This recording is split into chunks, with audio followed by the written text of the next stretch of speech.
Good afternoon, ladies and gentlemen, and we look forward to bringing in more of the folks who are just finishing their luncheons.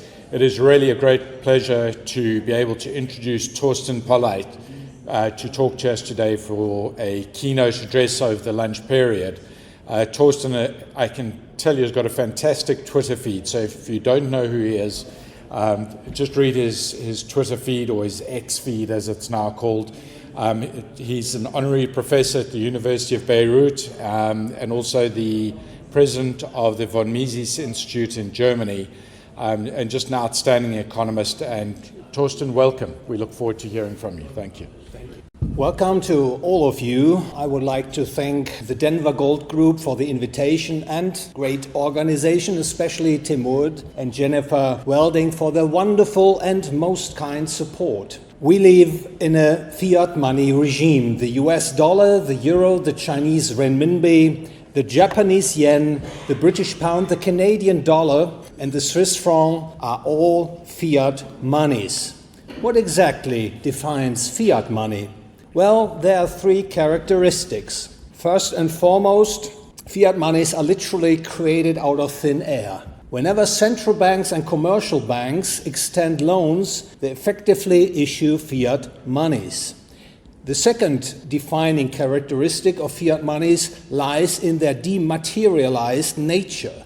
They exist as colorful paper tickets and bits and bytes on computer hard drives, representing media that can be increased at any time in any politically desirable amount. The third characteristic, fiat monies result from states' monopolization of money production. State-sponsored central banks hold the exclusive privilege of producing fiat central bank money, while commercial banks, leveraging fiat central bank money, create their own type of money, namely fiat commercial bank money. Now you may ask, so what? Well, fiat monies are not harmless. In fact, they harbor serious economic and ethical flaws. Chief among them is their inherent inflationary nature. Over time, they lose their purchasing power, which means you get less and less goods and services in exchange for them. The issuance of fiat money favors some at the expense of many. Rather than fostering mutually beneficial outcomes, it creates a scenario where some win at the expense of others. A lose-win situation, if you will.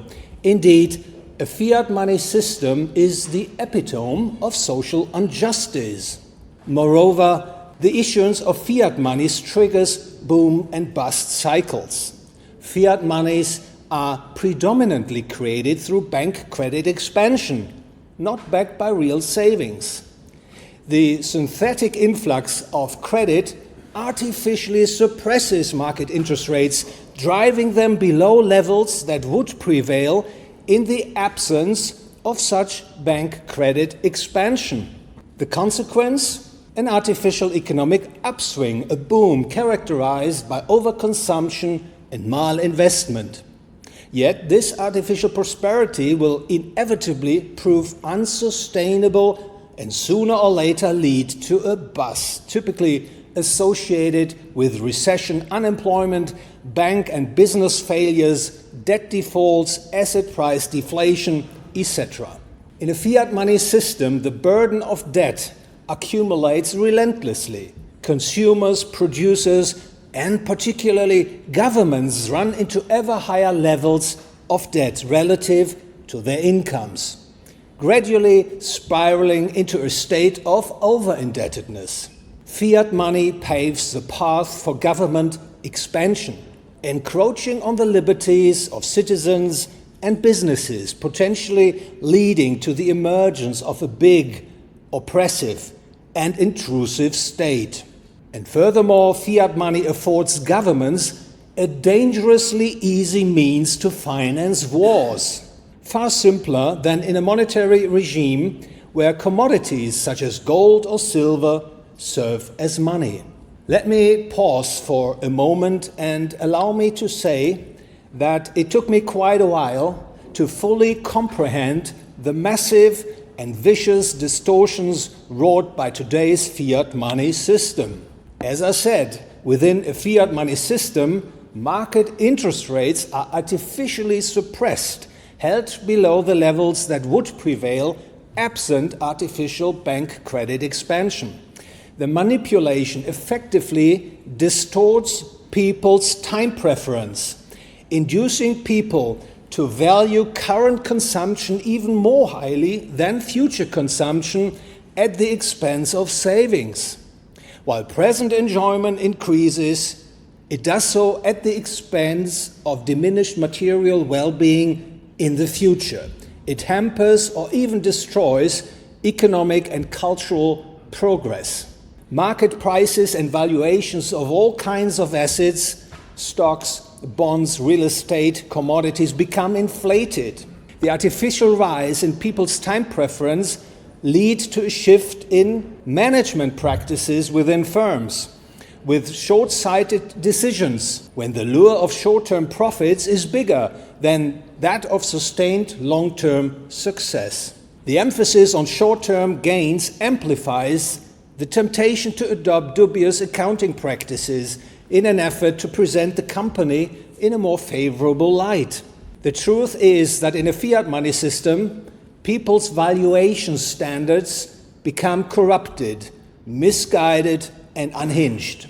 The consequences going well beyond the economic and financial sphere, permeating deep into the moral and civilizational fabric of our societies. Now you might wonder, so why do we have fiat money? Where does it come from? The foundation of today's fiat money system rests squarely on the US fiat dollar. In the system of Bretton Woods, established in 1945, the US dollar was initially backed by gold. 35 US dollars could be redeemed for 1 ounce of gold at the US Central Bank. However, on August 15, 1971, the US unilaterally severed the link between the dollar and gold, a pivotal decision through which the US administration effectively ushered in an era of unfettered fiat money dominance. Be that as it may, the US dollar remains the preeminent fiat money globally, extensively used in trade, finance, savings, and investment transactions, underpinned by the formidable economic prowess and military might of the United States. I give you some numbers.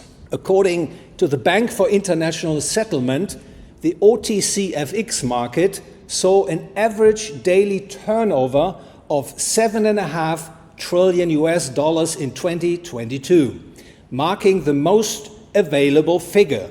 Notably, the US dollar was on one side of a staggering 88% of all trades.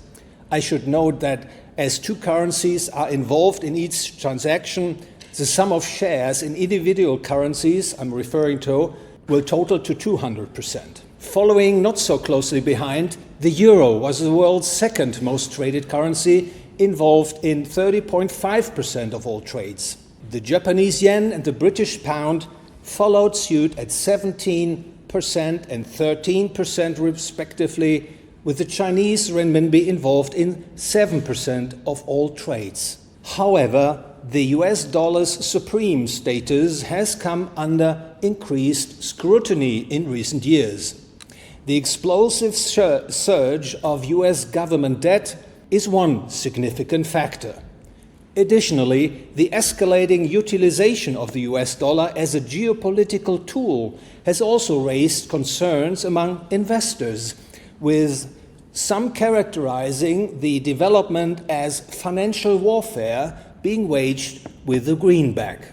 In particular, America's decision to freeze Russian official and private and business foreign reserves has set off alarm bells in many non-Western nations. They realize that holding US dollar reserves is far from risk-free. Don't align with Washington's interests? Better watch out. You may lose access to the international payment system, or US dollar holdings might be confiscated. By no means less important is the fact that the US dollar's status as the de facto global reserve currency necessitates other countries to maintain export surpluses with the US, while the US consistently runs a negative trade balance, meaning its imports chronically exceed exports. This arrangement affords the US a rather comfortable position. Yet this status quo will be increasingly challenged by those countries in the world that do not see their future under the dominance of the United States of America or the Western world. But are there alternatives?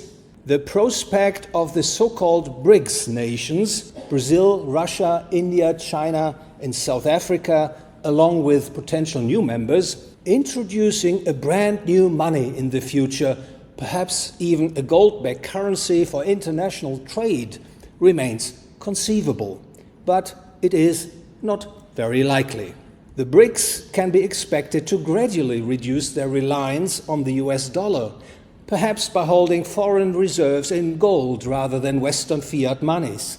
At the same time, however, they are unlikely to remove the greenback from its pedestal overnight, as the shock waves of such a drastic move could all too easily destabilize their own economies and political systems.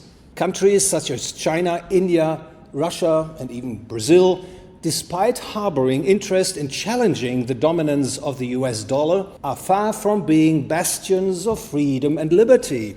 Their governments are unlikely to prioritize providing their citizens with better money, such as gold or silver money, or fostering a free market in money. For governments worldwide, maintaining a tight control over money is crucial for consolidating their power.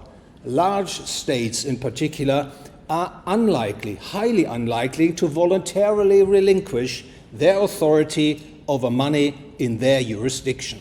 Considering the problems and challenges I just outlined, the question arises, what lies in store for the US dollar, for the world's fiat money regime?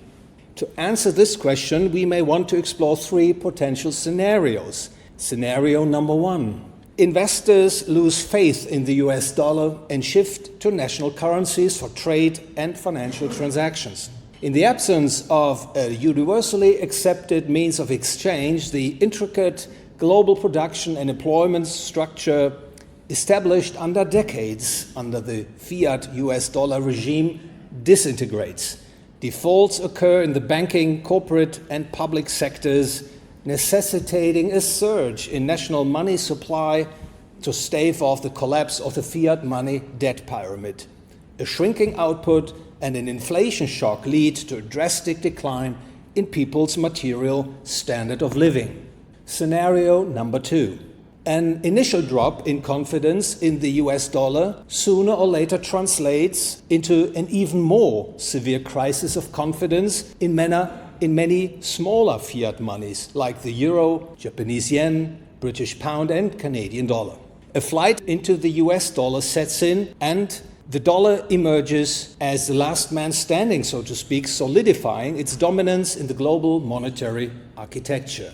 Scenario number three: as challenges within the global fiat money system escalate, the concept of a single world fiat money becomes increasingly attractive for the major states. In this scenario, the exchange rates of key currencies like the US dollar, the euro, Japanese yen, and Chinese renminbi are pegged to a global unit of account, perhaps named the global, initially overseen by the International Monetary Fund, which could eventually evolve into a world central bank. Let me note that none of the three scenarios offers a path to breaking away from the US dollar dominance without paying a significant price. Moreover, all these scenarios fail to present a compelling solution to the world's monetary dilemma. The world is in need for a sound global currency. However, identifying and implementing such a currency remains a complex task. It is crucial to remember that money plays a vital role in driving productivity and is indispensable for maintaining and increasing people's material well-being. Money achieves its maximum utility when universally adopted. That is, when all people use the same money, because then the benefits of using money are maximized. Economic calculation becomes most efficient and transaction costs are minimized. Consequently, the ideal scenario is a world where a single money is used by all. This isn't just abstract theory. History all too clearly demonstrates its validity. In the 19th century, the global economy operated effectively under one world money, namely gold. While gold money had different names in different regions of the world, such as the dollar in the US, the British pound in the UK, the mark in Germany, and the franc in Switzerland, gold served as the world's money. The era of gold money effectively ended with the outbreak of World War I, which made many countries to abandon the gold redeemability of their currencies. Remarkably, the US remained an exception, maintaining the link between the greenback and gold. Eventually, the US followed the pack, dissolving the connection, as I noted earlier, on August 15th, 1971. Let me emphasize that the period of gold money was not abandoned due to its incapability. Rather, the decision was driven by political motives. To suggest otherwise would be a severe misinterpretation of the political intentions to eliminate gold as the world's monetary standard. In reality, governments sought to replace gold with their own fiat monies because the yellow metal stood in the way of their policy objectives, like imposing the inflation tax that is plundering the people by expanding the quantity of fiat money and manipulating interest rates and economic cycles. Gold also impeded the convenient financing of wars, a priority for those in positions of state power and their cronies. As Ludwig von Mises succinctly articulated, I quote, "The gold standard makes the determination of money's purchasing power independent of the changing ambitions and doctrines of political parties and pressure groups. This is not a defect of the gold standard, it is its main excellence." Quote ends. Technically speaking, a return to gold money is feasible, with potentially enormous transition costs. However, the main obstacle remains the lack of political will and political awareness necessary to dismantle fiat monies in favor of gold money, or even embrace a market in free money. What about the chance of the fiat money system collapsing, leading to a return to gold money? The reality is that fiat money systems are remarkably resilient and don't easily succumb to collapse. Even in cases of hyperinflation, as seen in, say, the Brazilian real, the Turkish lira, and many others, these fiat monies are still used. Even the notorious German hyperinflation in 1923 merely resulted in replacing one fiat money, the paper mark, with another, the Rentenmark. In the modern era, there are numerous tricks available to prolong the lifespan of a fiat money regime. One of the perhaps most effective methods is gradually transforming the prevailing free economy and society into an unfree, socialist or even fascist system. It puts the state and special interest groups in a position to use their power to weaken or shut down the remaining corrective market forces. This is how it can be done. Whenever banks and large corporations are in trouble, they will be bailed out by the central bank. Credit markets are propped up by monetary policy makers to prevent defaults of systemically relevant players. Central banks put a safety net under financial markets to keep investors buying bonds. They also suppress market interest rates so that governments can run massive deficits to stimulate production and employment. Unfortunately, it appears that this is precisely the development I see unfolding in the Western world at the moment.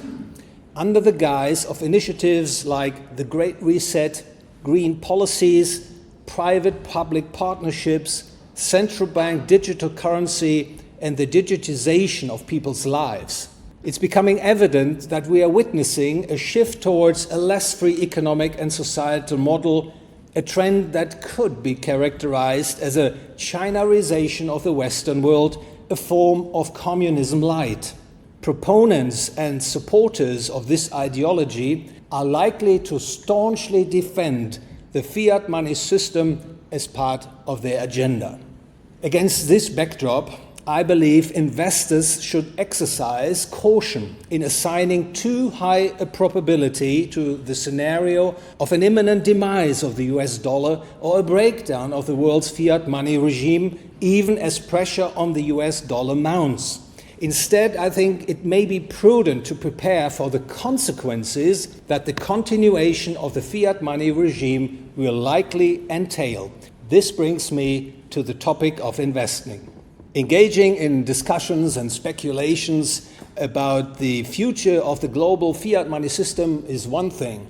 Making sound investment decisions is another. At its core, investing revolves around safeguarding one's or other people's hard-earned savings with simply no room for hubris, complacency, or experimentation. If you were to ask me for investment advice for the next, say, 12 to 24 months, I would cautiously highlight 4 general considerations. Number 1, expect the debasement of the purchasing power of virtually all fiat monies worldwide to go on, to remain a significant challenge for investors. Number 2, anticipate a downward trend in interest rates in the US and the euro area from current levels. The US Fed and the ECB are likely, I think, to bring interest rates down, potentially driving key rates to 3.5% and 2.75% respectively towards the end of 2024. Consequently, the likelihood of achieving a positive inflation-adjusted return with a buy-and-hold strategy in the bond market is relatively low. To secure a positive real yield, you must explore active trading strategies or assume more credit risk. Number 3, remain invested in the stock market.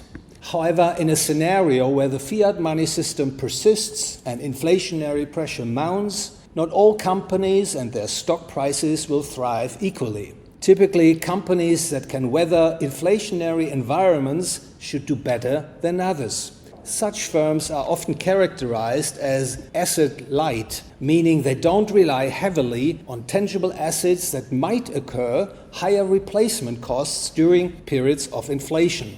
Additionally, these firms have pricing power, allowing them to pass on higher input costs to consumers without significantly dampening demand for their products. Such companies are often described as having a moat, indicating a competitive advantage that keeps them profitable. By no means less important is the extent to which a company's success is in the state's interest. In the era of increasing government market interventions, it is wise to exercise caution when investing in businesses that the state may not favor.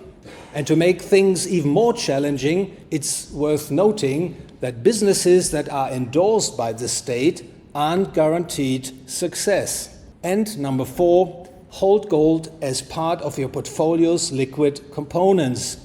And please allow me to elaborate on the reasoning behind this recommendation.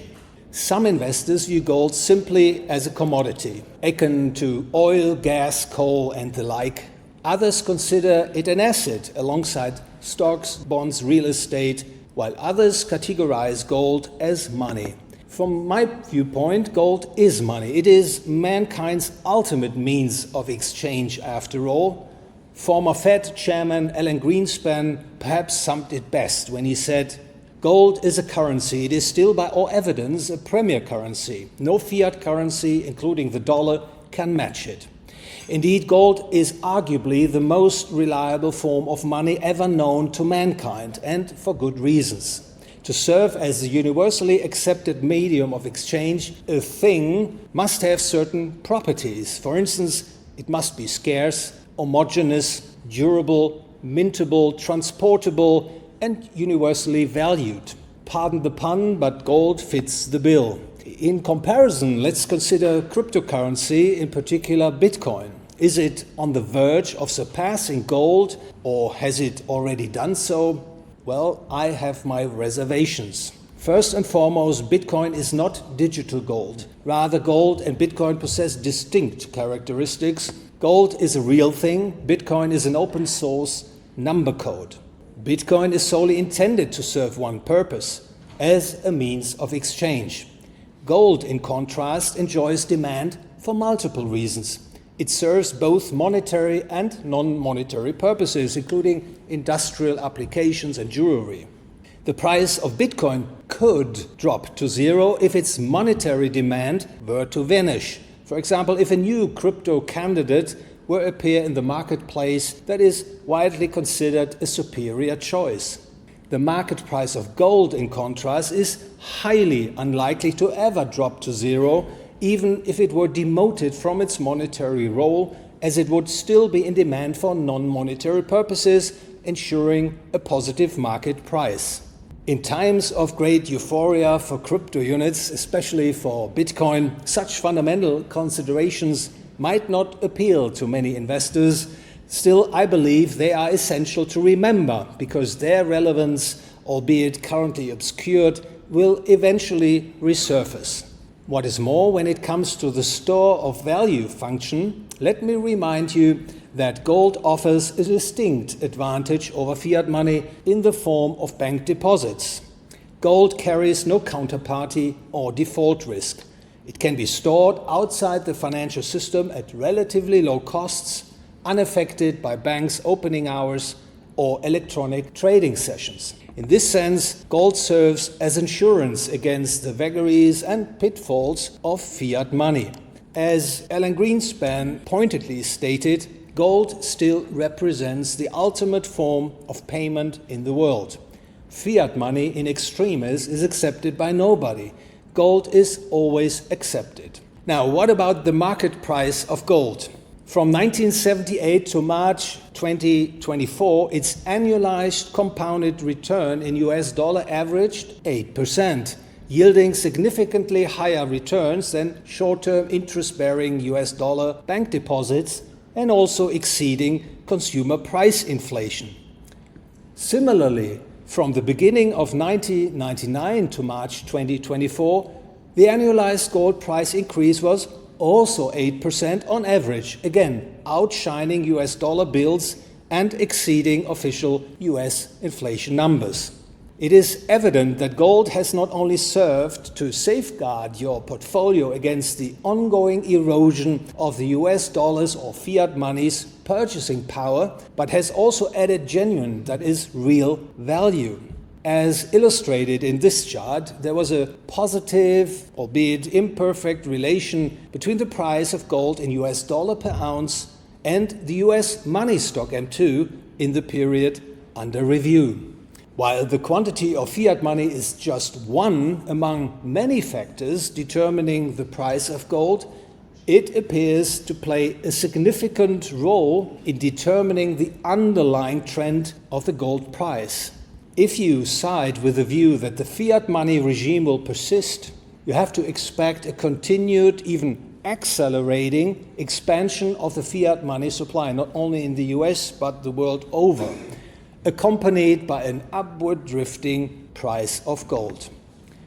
In my personal assessment, the current price of gold is not in bubble territory. In fact, I could see the price of gold going up another 10 to 15% from its current level over the next 1.5 years under normal circumstances, bringing it close towards $2,600 per ounce. If you factor in market stress, confident losses, war with Russia, etc., the previously mentioned estimate may indeed represent the lower end of the potential gold price range. Please note that the important takeaway here is not my estimation of the gold price going forward. Instead, it is recognizing the rationale for holding gold in today's fiat money system, and that given its current market valuation, gold is likely to remain both return enhancing and risk reducing for your portfolio. Ladies and gentlemen, there is a saying, better a horrible end than endless horror. Yet in the case of the global fiat money system, I'm afraid, it seems that endless horror is more likely for the foreseeable future than a horrible end. My value proposition for gold must be seen in light of this assessment. From my point of view, gold serves as a sensible means to shield the investor against the inevitable inflation accompanying the continuation of the world's fiat money regime. Additionally, it acts as an effective hedge against the potential fallout should the fiat money regime collapse come earlier than anticipated.